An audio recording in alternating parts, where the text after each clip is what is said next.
Shalom, amados. Nesta noite, a mensagem para você se encontra lá no Evangelho de João, Yohanan, capítulo 6, versículo de 1 a 14, que fala a respeito da primeira multiplicação dos pães. O texto diz: depois disso, partiu Jesus para o outro lado do mar da Galiléia, que é o de Tiberíades. E grande multidão seguia porque viu os sinais que operavam sobre os enfermos. Jesus subiu ao monte e assentou-se ali com seus discípulos. E a Páscoa, a festa dos judeus, estava próxima. Então Jesus, levantando os olhos e vendo que uma grande multidão vinha ter com ele, disse a Filipe: onde compraremos pão para estes comerem? Mas dizia isto para experimentar, porque ele bem sabia o que havia de fazer. Filipe respondeu: 200 dinheiros ou de 200 denários de pão não lhes bastarão, para que cada um deles possa comer um pouco. Um dos seus discípulos, chamado André, irmão de Simão Pedro, disse-lhe: está aqui um rapaz que tem 5 pães de cevada e 2 peixinhos, mas o que é isto para tantos? E disse Jesus: mandai assentar os homens. Havia muita relva naquele lugar e assentaram-se, pois os homens em número de quase 5.000. Jesus tomou os pães e, havendo dado graça, repartiu pelos seus discípulos e os discípulos pelos que estavam sentados, e igualmente também dos peixes, quanto eles queriam. E quando estavam saciados, disse aos seus discípulos: recolhei os pedaços que sobejaram, para que nada se perca. Recolheram-lhes, pois, e encheram 12 alcofas de pedaços de 5 pães de cevados que sobejaram, que haviam comido. Vendo, pois, aqueles homens o milagre que Jesus tinha feito, diziam: este é verdadeiramente o profeta que havia de vir ao mundo. Glória ao Eterno, glória ao Filho do Eterno, Yeshua Jesus. Amém? O texto, a primeira coisa que nós temos que prestar atenção no texto é que uma grande multidão seguia Jesus porque viu os seus sinais. Jesus, em outra parte, diz: nenhum sinal será dado a essa geração, porque o sinal era ele mesmo. O sinal nas Escrituras é a demonstração do favor de Deus, o carinho, o amor, a misericórdia que ele tem para com seus filhos e seu povo. O sinal é a demonstração sobrenatural de Deus, do seu poder, mas acima de tudo pela sua presença. Onde há um sinal de Deus, onde há um milagre de Deus, ali está a sua presença, o seu poder. É a demonstração do seu cuidado, do seu amor para com os seus filhos. Deus opera sinais para mostrar quem ele é.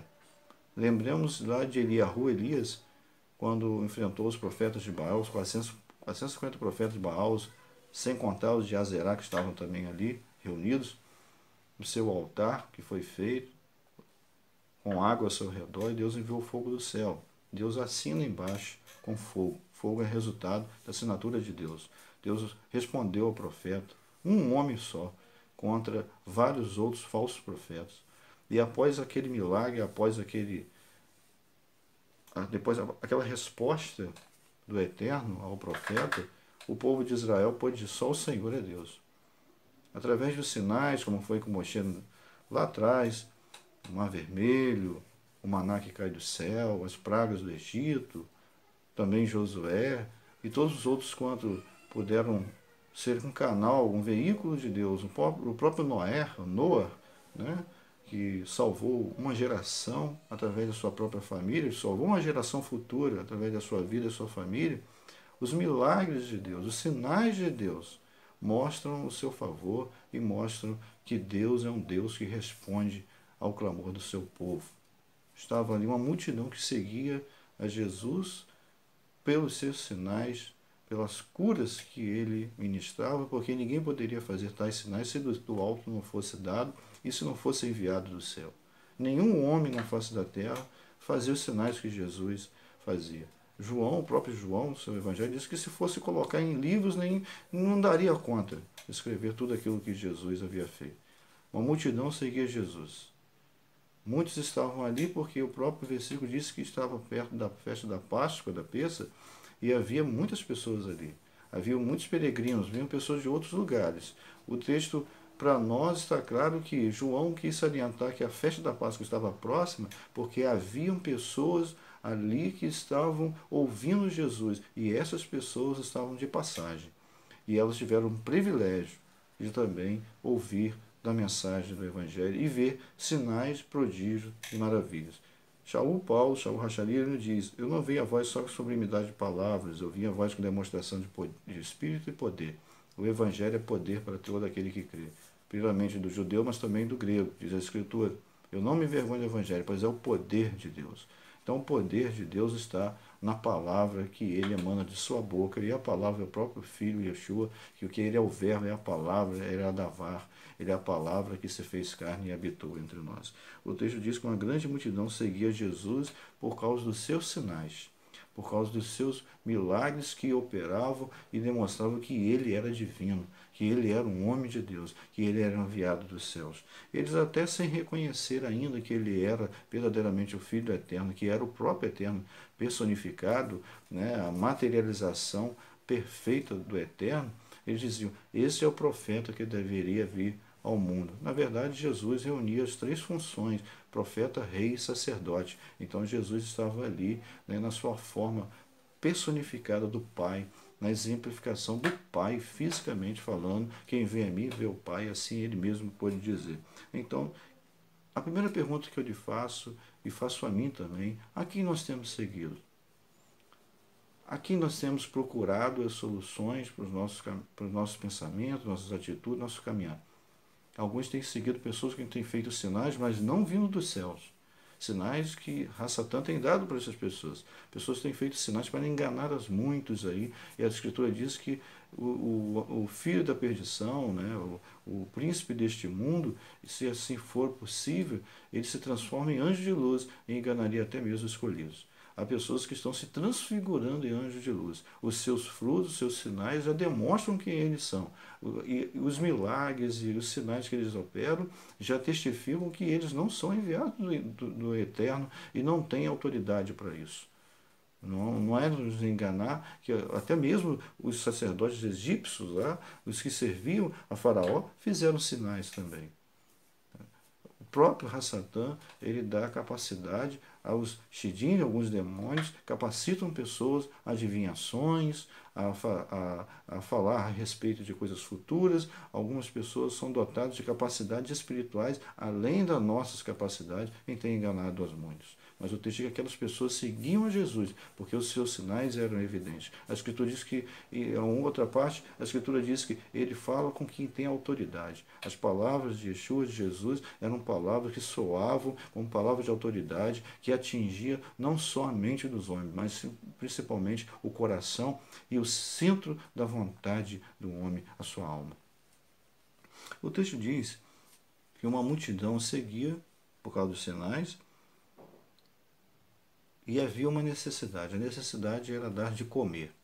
Os peregrinos e também todos que já estavam seguindo há bom tempo a Jesus, porque por onde ele andava, pessoas estavam sempre seguindo por causa dos seus sinais, alguns por interesse, porque ele mesmo disse: vocês me seguem porque eu dou de comer, mas muitos por sinceridade, porque ele era aquele que veio pelos enfermos, pelas ovelhas perdidas da casa de Israel. Ele é aquele que falava aquilo que verdadeiramente o homem sentia, ele tinha compaixão dos seus, então com certeza ele agregava pessoas que dependiam do seu favor.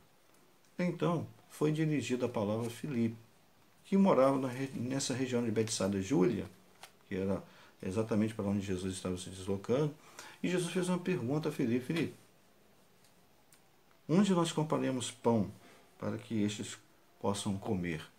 Então Filipe não alcançou a espiritualidade da qual Jesus queria dele. Não alcançou a dimensão do poder de Yeshua, de Jesus. Filipe diz: nem 200, né? Ele diz que nem 200 dinheiros, denários, que vale 6 meses de trabalho, pode saciar essas pessoas para que eles comam um pouco. Filipe esqueceu de um princípio. Ele estava sob as ordens do Filho Eterno, daquele que podia fazer o sobrenatural. Jesus não queria ser instruído por Filipe. Jesus não estava dando a Filipe a autoridade de dizer o que deveria ser feito ou soluções para aquele problema. Jesus estava querendo impulsionar Filipe a entender que se era necessário dizer, era necessário perguntar ao médico, era necessário transferir para Jesus o problema e, consequentemente, ouvir do resultado da resposta.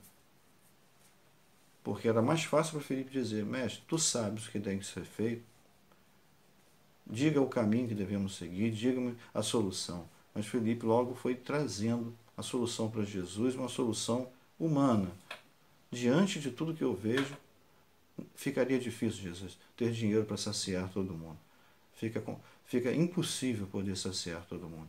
Felipe não observou que ele estava diante daquele que é todo-poderoso e que com uma palavra ele pode ressuscitar os mortos, com um toque ele pode curar o cego, fazer o mudo falar, o coxo andar, aquele que pode transformar água em vinho, como eles viram lá atrás, João capítulo 2, lá em Caná da Galileia, ele transformou a água em vinho. Felipe deixou-se levar pela situação e pôde dizer para Jesus, está difícil de resolver esse problema. Mas o mesmo texto diz que André, que foi um dos primeiros discípulos a ser chamado, e logo depois ele falou para Simão Pedro, que havia encontrado o Messias de Israel, ele não se levou para a circunstância e ele trouxe para Jesus uma solução. Ele trouxe para Jesus um mecanismo de ação sobrenatural. Ele trouxe aquele menino, aquele rapaz que tinha 5 pães e 2 peixinhos. Então, há aqui uma diferença. Há uma multidão que segue a Jesus, uma multidão que às vezes encontra dificuldades. E há uma multidão que segue a Jesus, que sabe que a solução pode acontecer a qualquer momento, porque quem tem a última palavra é o Eterno. Então, o primeiro ponto é, uma multidão seguia Jesus por causa dos seus sinais.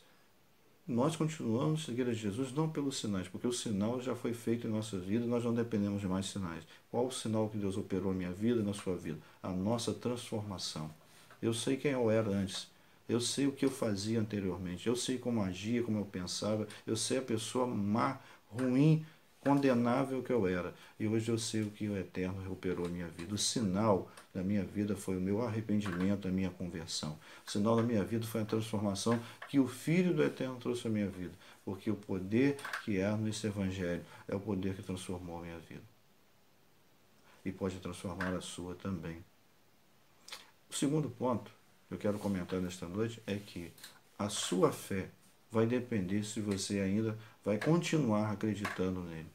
Porque existe fé para tudo, a fé para comer, a fé para trabalhar, a fé para sair, a fé para levantar. Eu tenho fé que amanhã eu vou fazer certas coisas, eu tenho fé que amanhã eu vou conquistar certas coisas. Isso é uma fé que eu tenho, que você tem. Mas a fé em continuar acreditando na sua palavra. Essa fé está quando nós dependemos de Jesus para todas as coisas. Aquela multidão seguia Jesus e sabia que a qualquer momento ele poderia fazer um sinal a mais. Aquela multidão seguia Jesus sabendo que ele poderia prover todas as coisas. Até os peregrinos que estavam caminhando para Israel, para Jerusalém, melhor dizendo, que estavam na época da Páscoa, eles estavam buscando vir a Jerusalém, eles estavam confiando em algo muito maior do que os seus olhos poderiam ver. A fé é o firme fundamento das coisas que se esperam e a convicção das coisas que não se vê. E a Bíblia diz que sem fé é impossível agradar a Deus. Aquelas pessoas estavam seguindo a Jesus porque eles estavam acreditando em alguma coisa. Eles seguiam Jesus porque eles sabiam que Jesus era alguém que podia operar sobrenaturalmente na vida deles.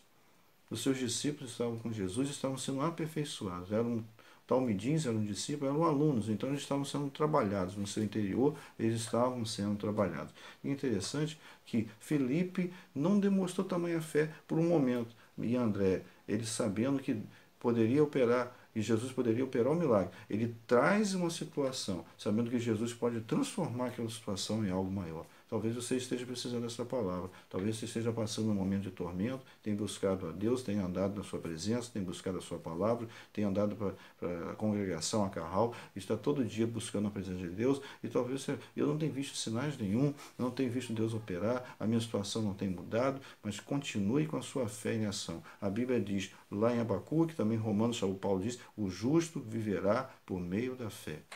Nós confiamos porque Jesus existe. Nós confiamos porque o Espírito Santo, a Ruach HaKodesh, ela opera em nós todo dia e nós não perdemos essa confiança. Nada pode nos abalar. Certo?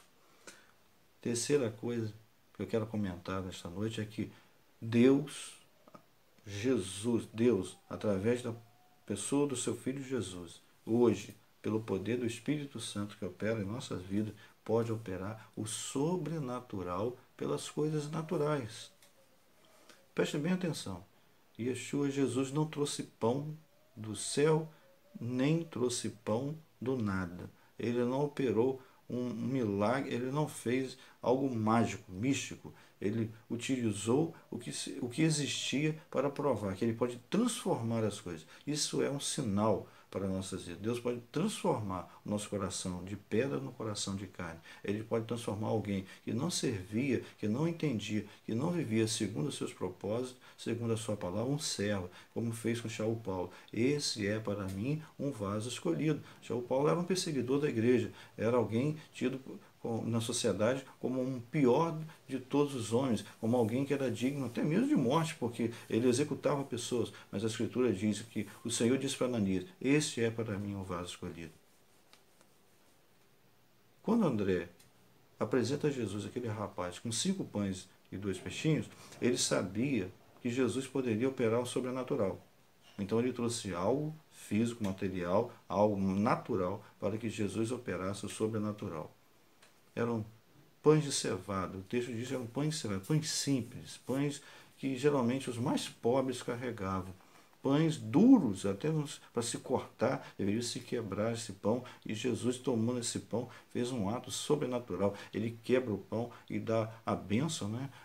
Ele vai dar a brahá, ele vai fazer uma bênção toda especial sobre aquele pão. Ele toma uma posição, naquele momento, de um sacerdote, de um pai que cuida dos seus filhos, porque ele dá a bênção sobre o alimento e distribui para os outros que estão sob o seu cuidado. Então ele toma uma posição de pai, uma posição de um sacerdote do lar, um sacerdote da casa, já que ele veio trazer as ovelhas perdidas da casa de Israel de volta ao aprisco. Então eles estavam tomando uma posição de sacerdócio de pai. Ele está abençoando os seus. Ele está trazendo a bênção sobre os seus. Há uma multiplicação das suas bênçãos sobre aqueles que estão crendo naquela hora.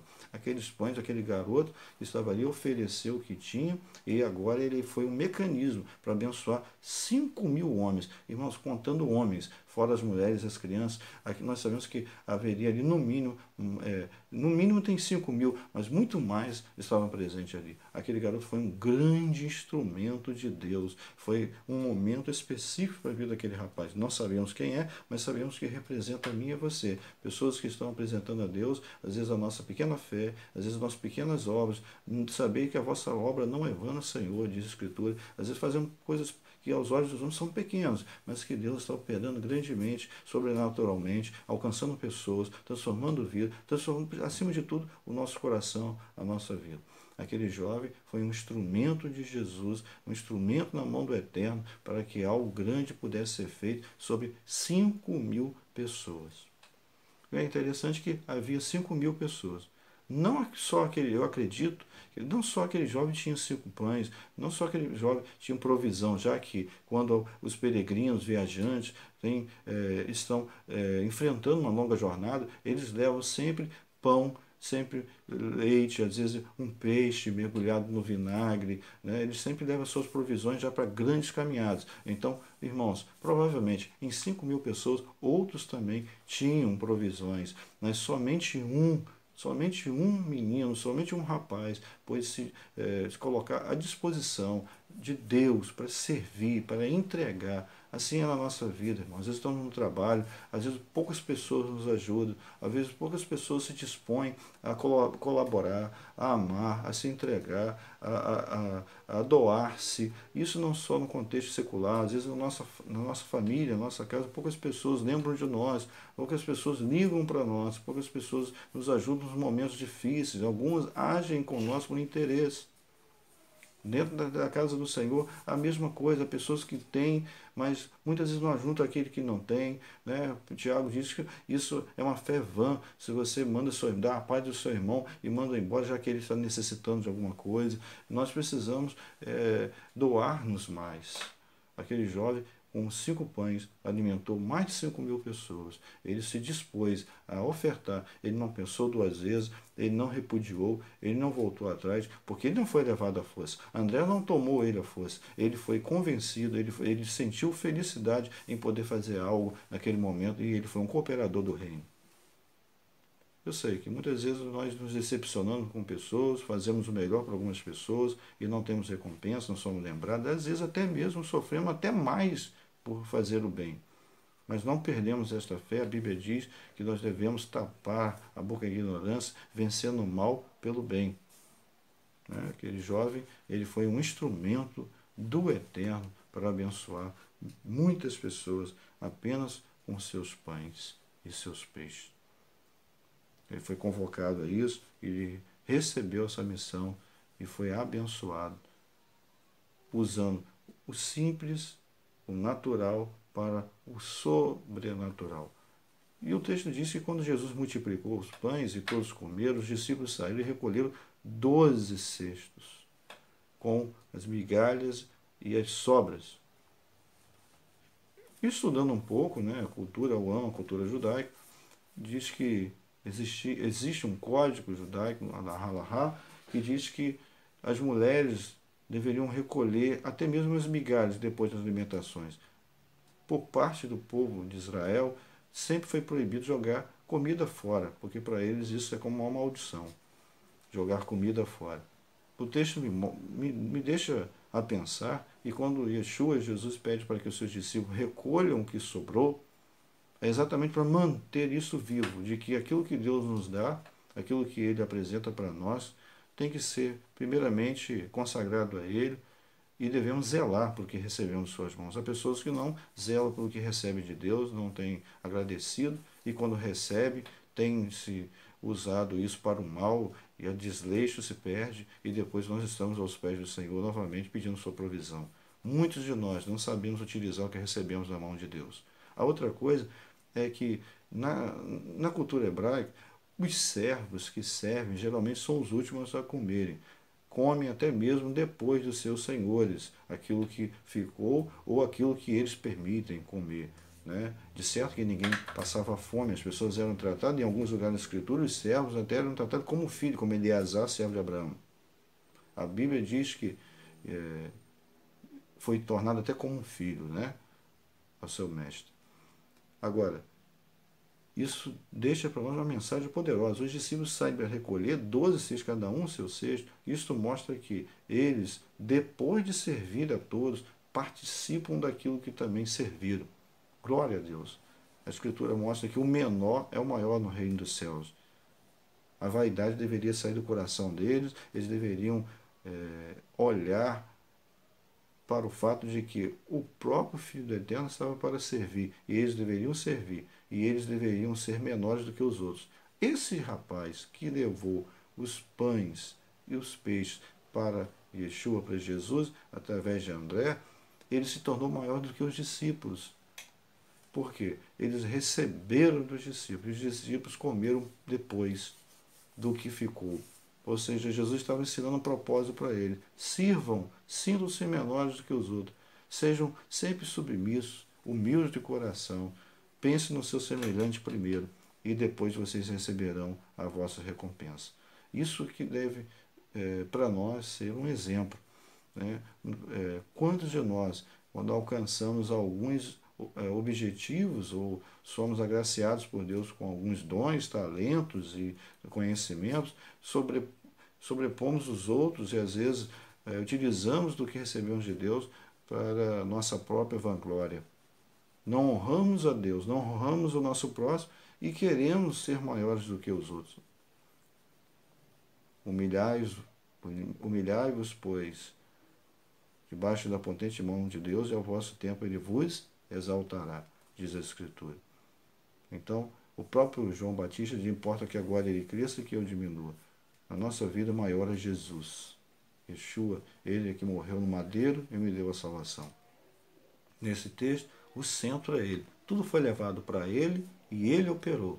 Mas com certeza, ele quer que nós, a cada um de nós, participemos também. Porque ele partiu o pão, deu graça e multiplicou este pão, mas deu aos seus discípulos para que eles pudessem também transferir para os outros. Nós, como discípulos do Eterno, temos transferido as bênçãos espirituais para a vida de outras pessoas. Temos multiplicado o poder do Eterno na vida de outras pessoas. Somos fonte desse poder.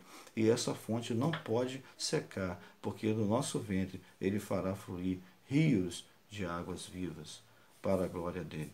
Então, nessa mensagem tão simples, né, objetiva, que o Eterno fale com você, que a pergunta que ele fizer para nós: o que devo eu fazer? Como faremos isso? A resposta deve ser aquela que um dia Simão Pedro disse para Jesus: Jesus, tu sabes. Quando Jesus lhe perguntou: Pedro, tu me amas? Depois de Jesus perguntar a ele duas vezes, na terceira vez ele disse: tu sabes que eu te amo. Pedro disse para Jesus: sou falho, pecador, te nego, meu coração vacila, mas lá no fundo o Senhor sabe que eu te amo. Assim seja a nossa vida também, meu irmão. Seja a sua vida, a minha vida. Quando a pergunta vier para nós, ou quando o Espírito de Deus cobrar alguma coisa de nós, ou perguntar algo de nós, nós devemos responder: seja feita a sua vontade, tu sabes. E não como Filipe. A situação está complicada, está difícil e não temos recurso. O recurso é o Senhor. De onde virá o meu socorro? O socorro virá do alto. Né? Eleva meus olhos para o monte. De onde virá o meu socorro? Meu socorro vem do Senhor, que fez o céu e a terra. Que Deus te abençoe. Que esse resumo, né, da mensagem de ontem, esteja no seu coração. Que você apresente a Deus as coisas simples. Que você tenha em suas mãos sempre algo que possa apresentar a Deus para ser um instrumento de Deus, para que Ele opere o sobrenatural. O Deus que utiliza a sua fé para mudar as circunstâncias. Que o Eterno te abençoe em nome de Jesus.